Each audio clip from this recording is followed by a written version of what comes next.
മത്തായിയുടെ സുവിശേഷം അധ്യായം 24. ദേവാലയത്തിന്റെ നാശം. യേശു ദേവാലയം വിട്ടുപോകുമ്പോൾ ദേവാലയത്തിന്റെ പണികൾ അവന് കാണിച്ചു കൊടുക്കാൻ ശിഷ്യന്മാർ അടുത്തെത്തി. അവൻ അവരോട് പറഞ്ഞു, നിങ്ങൾ ഇതെല്ലാം കാണുന്നല്ലോ. സത്യമായി ഞാൻ നിങ്ങളോട് പറയുന്നു, ഇവിടെ കല്ലിന്മേൽ കല്ല് ശേഷിക്കാതെ എല്ലാം തകർക്കപ്പെടും. വേദനകളുടെ ആരംഭം. അവൻ ഒലിവുമലയിലിരിക്കുമ്പോൾ ശിഷ്യന്മാർ തനിച്ച് അവനെ സമീപിച്ചു പറഞ്ഞു, ഇതെല്ലാം എപ്പോൾ സംഭവിക്കുമെന്നും നിന്റെ ആഗമനത്തിന്റെയും യുഗാന്തത്തിന്റെയും അടയാളം എന്താണെന്നും ഞങ്ങൾക്ക് പറഞ്ഞു തരണമേ. യേശു പറഞ്ഞു, ആരും നിങ്ങളെ വഴിതെറ്റിക്കാതിരിക്കാൻ സൂക്ഷിച്ചുകൊള്ളുവിൻ. പലരും എൻ്റെ നാമത്തിൽ വന്ന് ഞാൻ ക്രിസ്തുവാണ് എന്ന് പറയുകയും അനേകരെ വഴിതെറ്റിക്കുകയും ചെയ്യും. നിങ്ങൾ യുദ്ധങ്ങളെപ്പറ്റി കേൾക്കും, അവയെ പറ്റിയുള്ള കിംവദന്തികളും. എന്നാൽ നിങ്ങൾ അസ്വസ്ഥരാകരുത്, കാരണം ഇതെല്ലാം സംഭവിക്കേണ്ടതാണ്. എന്നാൽ ഇനിയും അവസാനമായിട്ടില്ല. ജനം ജനത്തിനെതിരായും രാജ്യം രാജ്യത്തിനെതിരായും ഉണർന്നെഴുന്നേൽക്കും. ക്ഷാമങ്ങളും ഭൂകമ്പങ്ങളും പല സ്ഥലങ്ങളിലും ഉണ്ടാകും. ഇതെല്ലാം ഈറ്റുനോവിന്റെ ആരംഭം മാത്രമാണ്. അവർ നിങ്ങളെ പീഡനത്തിന് ഏൽപ്പിച്ചു കൊടുക്കും. അവർ നിങ്ങളെ വധിക്കും. എൻ്റെ നാമം നിമിത്തം സർവ്വജനങ്ങളും നിങ്ങളെ ദ്വേഷിക്കും. അനേകർ വിശ്വാസം ഉപേക്ഷിക്കുകയും പരസ്പരം ഒറ്റിക്കൊടുക്കുകയും ദ്വേഷിക്കുകയും ചെയ്യും. നിരവധി വ്യാജപ്രവാചകന്മാർ പ്രത്യക്ഷപ്പെട്ട് അനേകരെ വഴിതെറ്റിക്കും. അധർമ്മം വർദ്ധിക്കുന്നതിനാൽ പലരുടെയും സ്നേഹം തണുത്തുപോകും. എന്നാൽ അവസാനം വരെ സഹിച്ചു നിൽക്കുന്നവൻ രക്ഷിക്കപ്പെടും.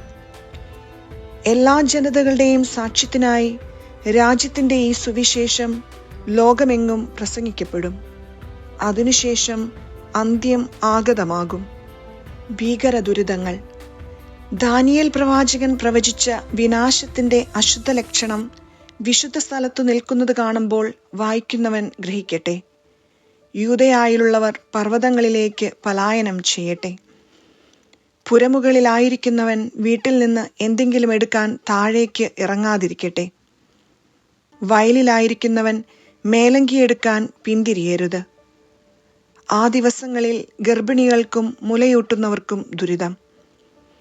നിങ്ങളുടെ പലായനം ശീതകാലത്തോ സാപത്തിലോ ആകാതിരിക്കാൻ പ്രാർത്ഥിക്കുവിൻ.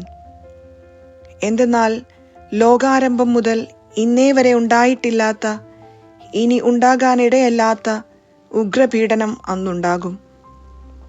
ആ ദിവസങ്ങൾ പരിമിതപ്പെടുത്തിയില്ലായിരുന്നെങ്കിൽ ഒരുവനും രക്ഷപ്പെടുകയില്ലായിരുന്നു. എന്നാൽ തെരഞ്ഞെടുക്കപ്പെട്ടവരെ പ്രതി ആ ദിവസങ്ങൾ പരിമിതപ്പെടുത്തും. ഇതാ ക്രിസ്തു ഇവിടെ അല്ലെങ്കിൽ അവിടെ എന്ന് ആരെങ്കിലും പറഞ്ഞാൽ നിങ്ങൾ വിശ്വസിക്കരുത്.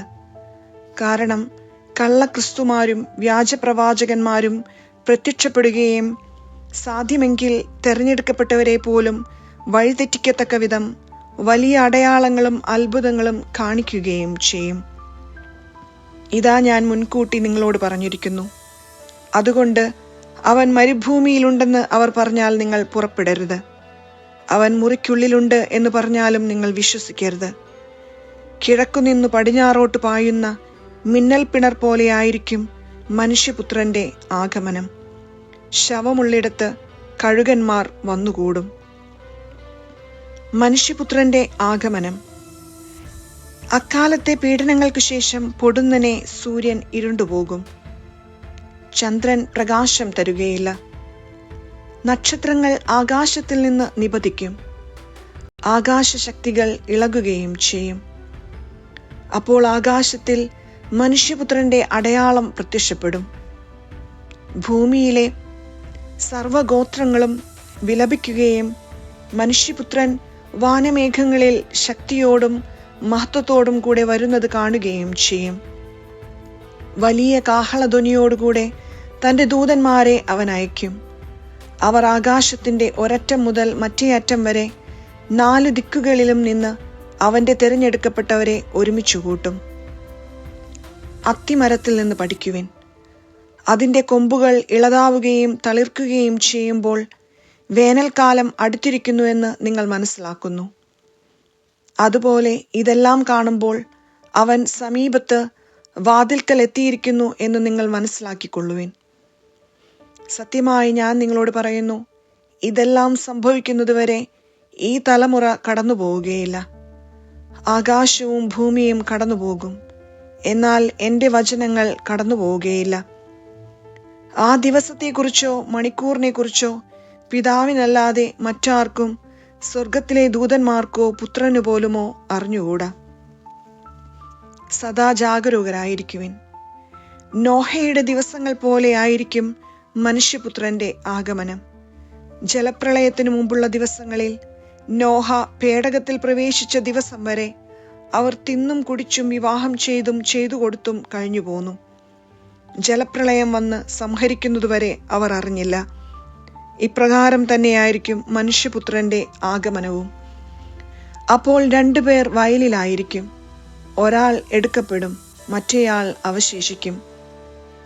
2 സ്ത്രീകൾ തിരികല്ലിൽ പൊടിച്ചുകൊണ്ടിരിക്കും, ഒരുവൾ എടുക്കപ്പെടും, മറ്റവൾ അവശേഷിക്കും. നിങ്ങളുടെ കർത്താവ് ഏതു ദിവസം വരുമെന്ന് അറിയാത്തതുകൊണ്ട് നിങ്ങൾ ജാഗരൂകരായിരിക്കുവിൻ. കള്ളൻ രാത്രിയിൽ ഏതു സമയത്താണ് വരുന്നതെന്ന് ഗൃഹനാഥൻ അറിഞ്ഞിരുന്നെങ്കിൽ അവൻ ഉണർന്നിരിക്കുകയും തൻ്റെ ഭവനം കവർച്ച ചെയ്യാൻ ഇടകൊടുക്കാതിരിക്കുകയും ചെയ്യുമായിരുന്നു എന്ന് നിങ്ങൾ അറിയുന്നു. അതിനാൽ നിങ്ങളും തയ്യാറായിരിക്കണം. നിങ്ങൾ പ്രതീക്ഷിക്കാത്ത മണിക്കൂറിലായിരിക്കും മനുഷ്യപുത്രൻ വരുന്നത്. തൻ്റെ ഭവനത്തിലുള്ളവർക്ക് കൃത്യസമയത്ത് ഭക്ഷണം കൊടുക്കാൻ യജമാനൻ നിയോഗിച്ച വിശ്വസ്തനും വിവേകിയുമായ ഭൃത്യൻ ആരാണ്? യജമാനൻ വരുമ്പോൾ അപ്രകാരം ചെയ്യുന്നതായി കാണപ്പെടുന്ന ഭൃത്യൻ ഭാഗ്യവാൻ. സത്യമായി ഞാൻ നിങ്ങളോട് പറയുന്നു, യജമാനൻ അവനെ തൻ്റെ വസ്തുക്കളുടെയെല്ലാം മേൽനോട്ടക്കാരനായി നിയമിക്കും.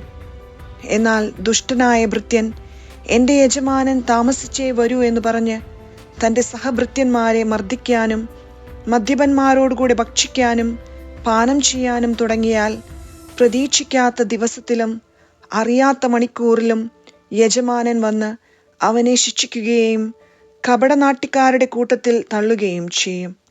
അവിടെ വിലാപവും പല്ലുകടിയുമായിരിക്കും.